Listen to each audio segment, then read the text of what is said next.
সমর্থনের সর্বস্তরের নেতা কর্মীরা সেদিন বুক পেতে দিয়েছিল গুলির সামনে, প্রাণ দেওয়ার জন্য প্রস্তুত ছিল সেদিন। তরুণদের বলছে আপনারা গণতন্ত্রের জন্য লড়াই করেছেন না? আপনারা লড়াই করেছেন বাংলাদেশের মানুষের মালিকানা ফিরিয়ে দেওয়ার জন্য। আপনারা লড়াই করেছেন বাংলাদেশে মানুষের সব অধিকার ফিরে পাওয়ার জন্য। আজকে যে অধিকারের জন্য এতগুলো প্রাণ দিয়েছে গত 10-15 বছর ধরে, যে অধিকার, যে গণতন্ত্র ফিরে পাওয়ার জন্য আমাদের হাজার হাজার নেতা কর্মী খুন হয়েছে, 60-70 লক্ষ নেতা কর্মী বিরুদ্ধে মিথ্যা মামলা হয়েছে। আমাদের নেতা কর্মীরা পুলিশের হেফাজতে মৃত্যুবরণ করেছে, জেলখানায় বিনা চিকিৎসায় মৃত্যুবরণ করেছে, বাড়ি থেকে পালিয়ে বেরিয়েছে, মাঠে ঘাটে ধান খেতে আপনারা থেকেছেন কষ্ট করে। কিন্তু আন্দোলন থেমে থাকে নাই। তারেক রহমানের নেতৃত্বে আপনারা আন্দোলনকে সফল করেছিলেন, আপনারা স্বৈরাচারকে বিতাড়িত করেছেন। Incoming voice call from Saladin Monjo JD on Simrobi. আমাদেরকে প্রস্তুত থাকতে হবে, যার জন্য আমরা সবাই এত ত্যাগ স্বীকার করেছি, গণতন্ত্রের জন্য, বাংলাদেশের মানুষের মালিকানা ফিরিয়ে দেওয়ার জন্য। সেই গণতন্ত্র যাতে কারো হাতে জিম্মি না হয়ে পড়ে। আমি কি বলছি বুঝতে পারছেন? সেই গণতন্ত্র যাতে কেউ জিম্মি করতে না পারে, এইরকম একটা লক্ষণ আমরা দেখতে পাচ্ছি। সুতরাং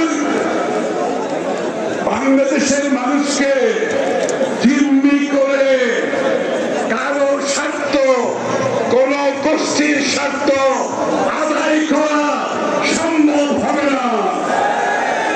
কারো যদি কোন তাদের নিজস্ব কর্মসূচি থাকে, তাদের ভাবনা থাকে, দর্শন থাকে দেশকে নিয়ে, তাদেরকে জনগণের কাছে যেতে হবে।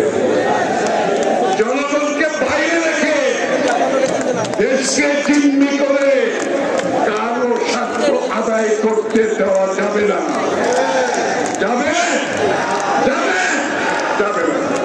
সুতরাং আমরা যারা সেদিকে পায়তারা করছে তাদেরকে সাবধান হতে হবে।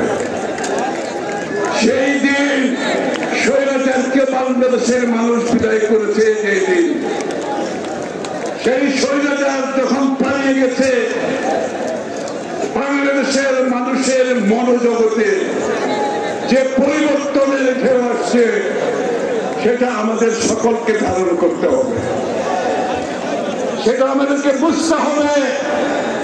সেই নতুন চিন্তায় তারেক রহমানের নেতৃত্বে 31 দফার সংস্কার বাস্তবায়নের মাধ্যমে বাংলাদেশের মানুষের যে আকাঙ্ক্ষা, সেই আকাঙ্ক্ষা আমাদেরকে পূরণ করতে হবে ইনশাআল্লাহ। আমরা মাঝে মাঝে নতুন রাজনৈতিক বন্দোবস্তের কথা শুনি, তাই না? নতুন রাজনৈতিক বন্দোবস্ত, আরে নতুন রাজনৈতিক বন্দোবস্ত তো হচ্ছে 31 দফার মাধ্যমে, 31 দফাকে বাস্তবায়ন করে বাংলাদেশের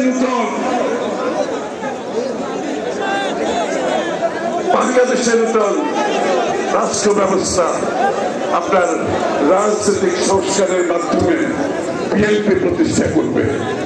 সেই ধারণা শেখ হাসিনা পালিয়ে যাওয়ার পরে আসে নাই, সেই বন্দোবস্তের কথা শেখ হাসিনা পালিয়ে যাওয়ার পরে আসে নাই।